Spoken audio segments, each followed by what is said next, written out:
begin on American politics. For the cover of the magazine this week, I've written a piece about the looming or emerging battle between Ron DeSantis and Donald Trump for the Republican nomination for the presidential election next year.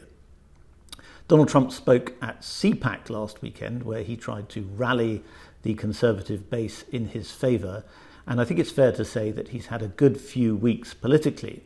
He's gaining in the polls and is emerging once more as the favourite to win the nomination. He does face a significant challenge, however, in the form of Florida Governor Ron DeSantis, who has not officially declared as a presidential candidate, but everybody knows he's running. So, who is going to win? I'm joined now by Andrew Cockburn, who is Washington editor of Harper's magazine, as well as Danielle Tomson, who is a scholar and strategist. Andrew, I'll start with you. You wrote what I think is the best piece I've read about Ron DeSantis, called Swamplandia, in Harper's magazine. I wonder if you might start by telling us a little bit about your understanding of Ron DeSantis and how it differs from what perhaps we've heard here in Britain and internationally. Well, the general sort of take on Ron DeSantis, as put out in the media, is that that he's a very ideological sort of politician, and that he campaigns against woke. He was so outraged by Disney's sort of wokest liberal positions that he went after them. That he that he's generally a plucky fighter in the culture wars, and that's been that's the sort of main thrust, the sort of Schwerpunkt of his campaign.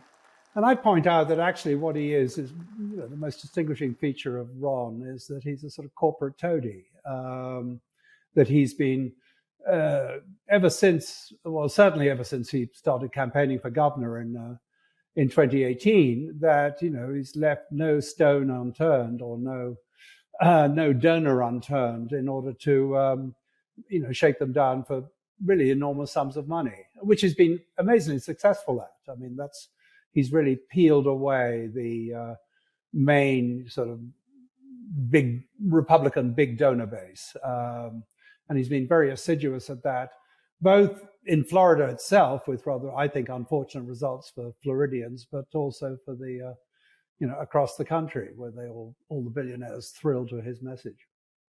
He's certainly got a lot of money behind him, and the Fox Rupert Murdoch empire also seems to be supporting him quite a lot.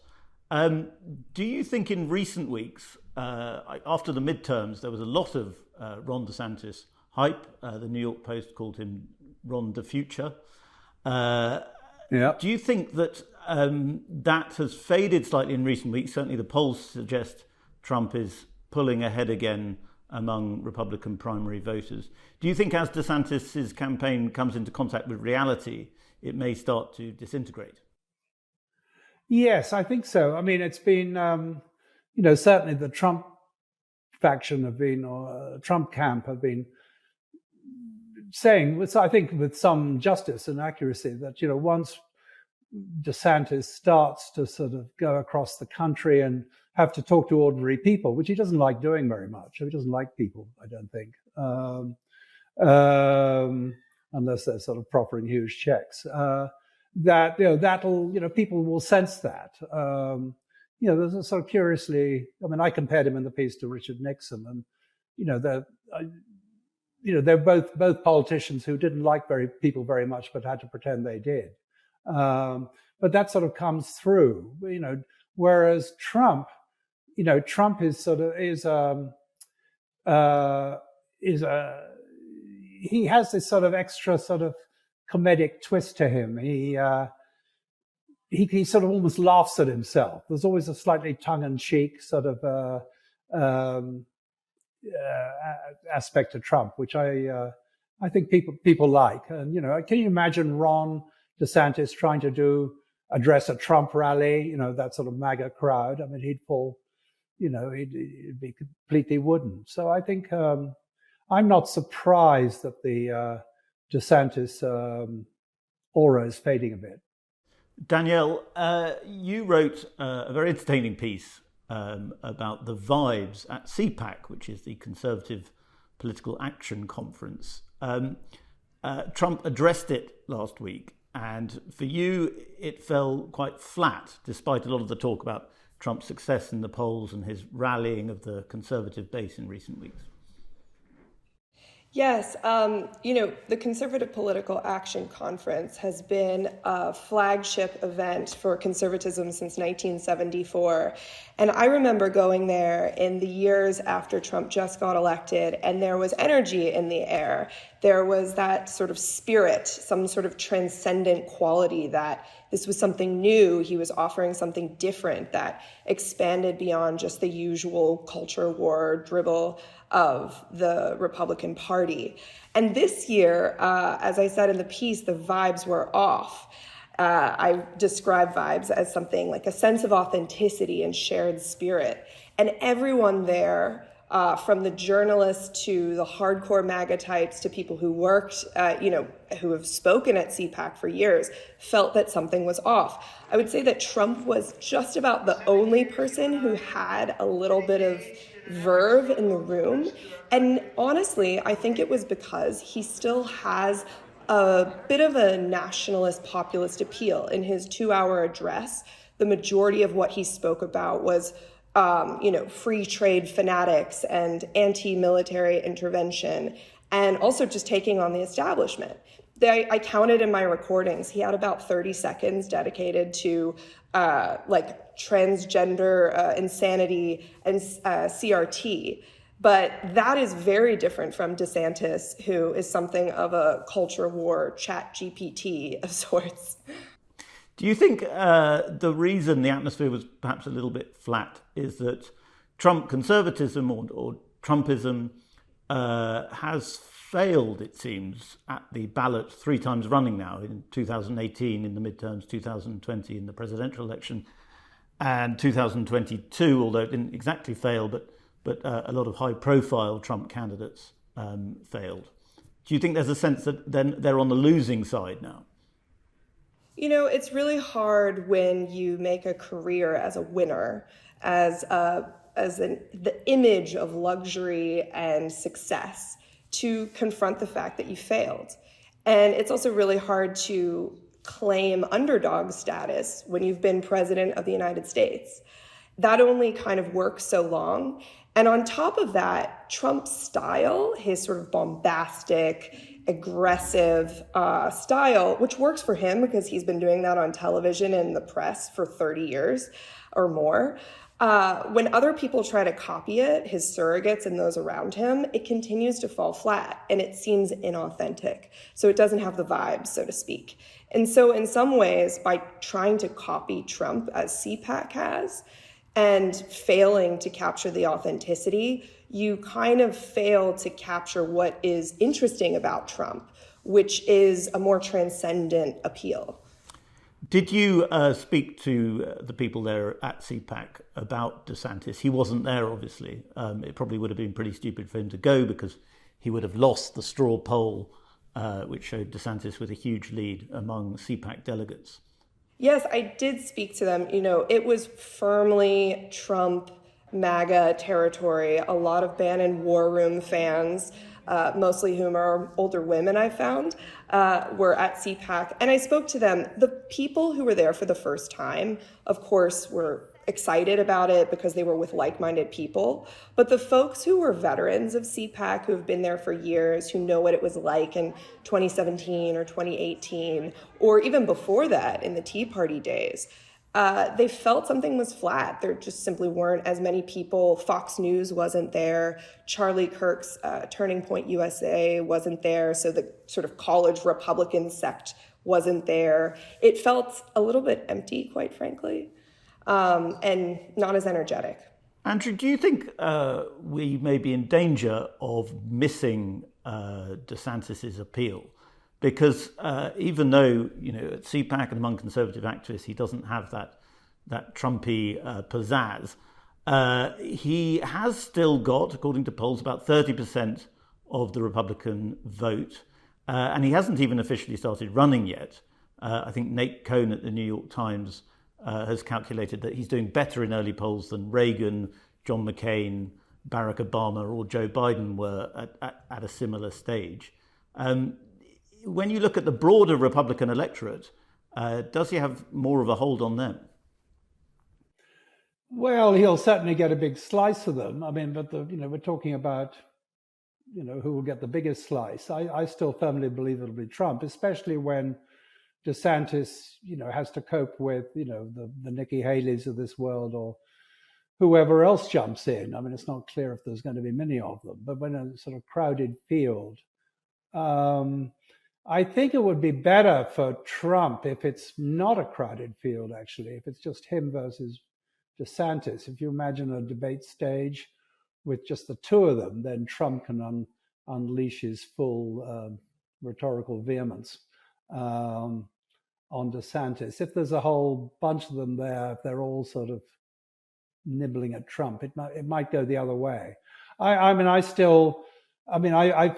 can't see DeSantis really eating into the MAGA vote too much. I mean, he'll get some of them, and he'll certainly get all those, or get a lot of those sort of suburban college Republicans or whatever who like Trumpism without Trump, which is what, in a lot of ways we get with DeSantis. And I think they may well detect, there's a very sort of slithery aspect to DeSantis, which I think sort of comes through. So, we're talking about who gets the nomination in the end. My money is still on Trump. And of course, the Democrats are hoping fervently it's Trump.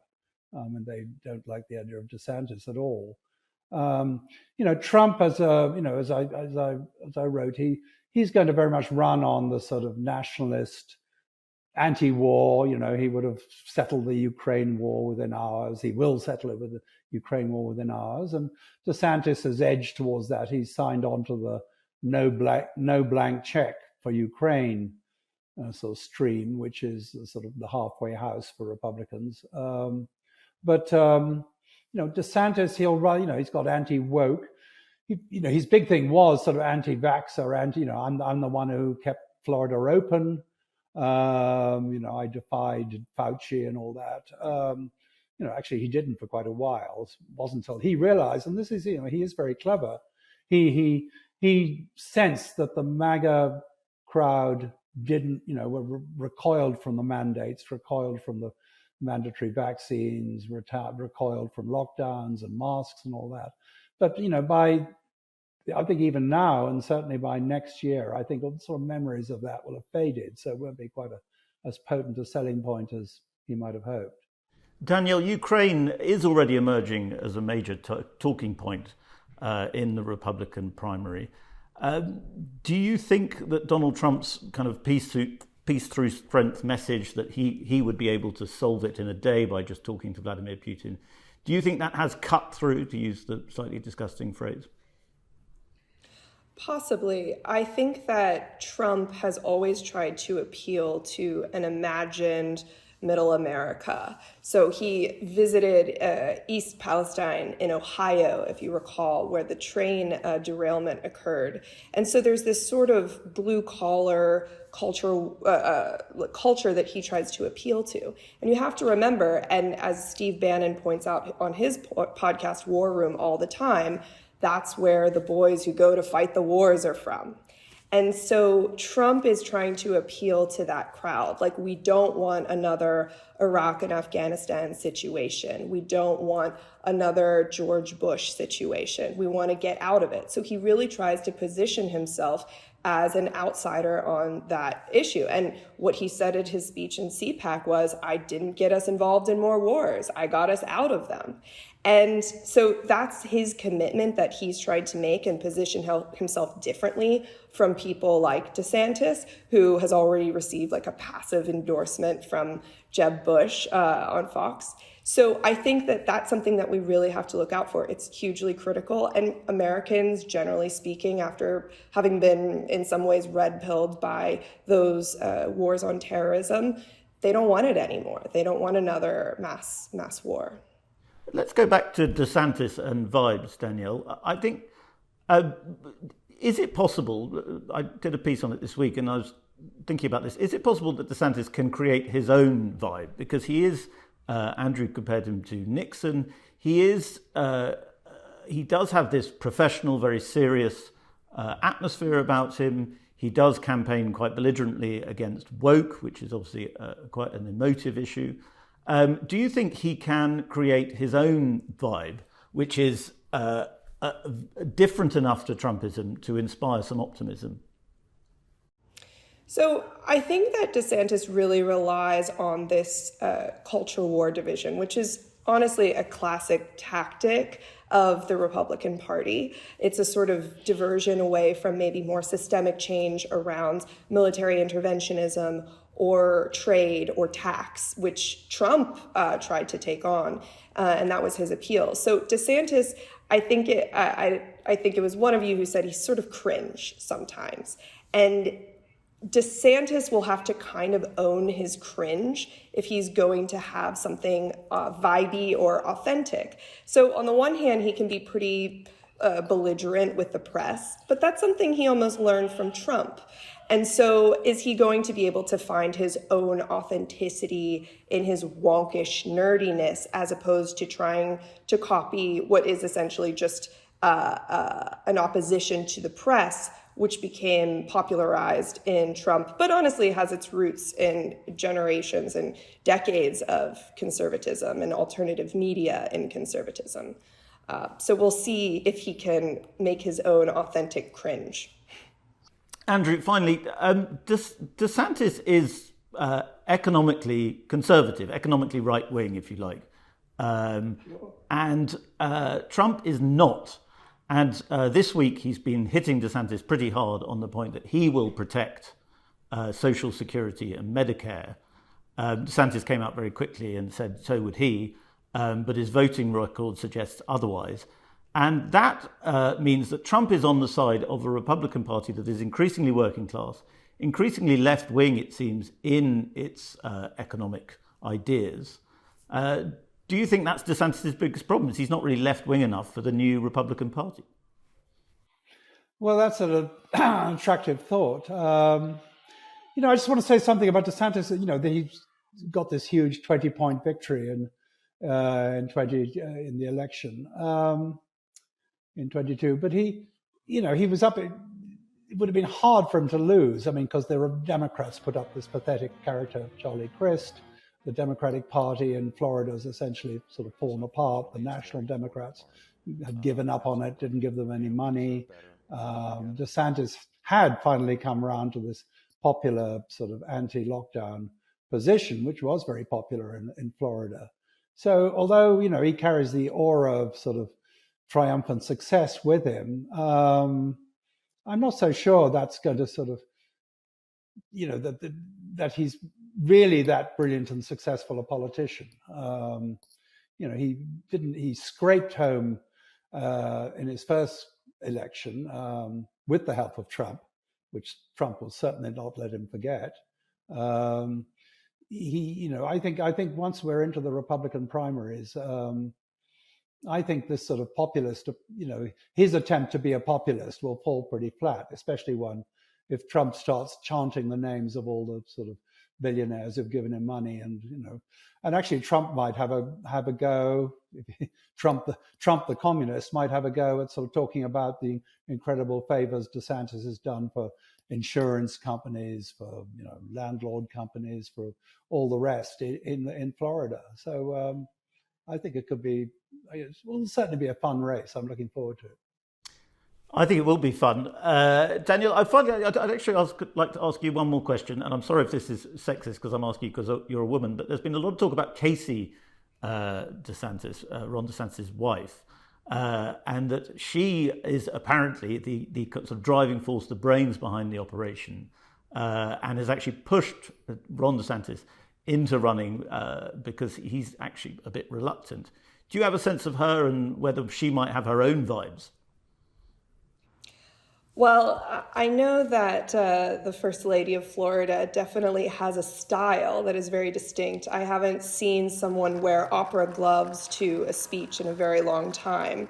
She definitely has a kind of Jackie O energy which, if you spend any time in CPAC or among certain sects of conservatism, there's a sort of, performative femininity that happens in a way. It definitely is fun to dress up for CPAC, I'll say that. But I would say that she definitely has ambition. She's a former television personality herself.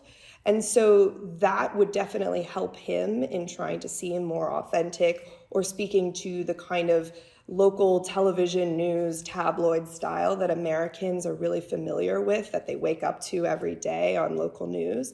So possibly, her presence and her energy and her ability to connect to audiences, and I mean that by television audiences, might actually help Ron in the long run. It's certainly going to be very interesting. Danielle and Andrew, thank you very much indeed for joining us.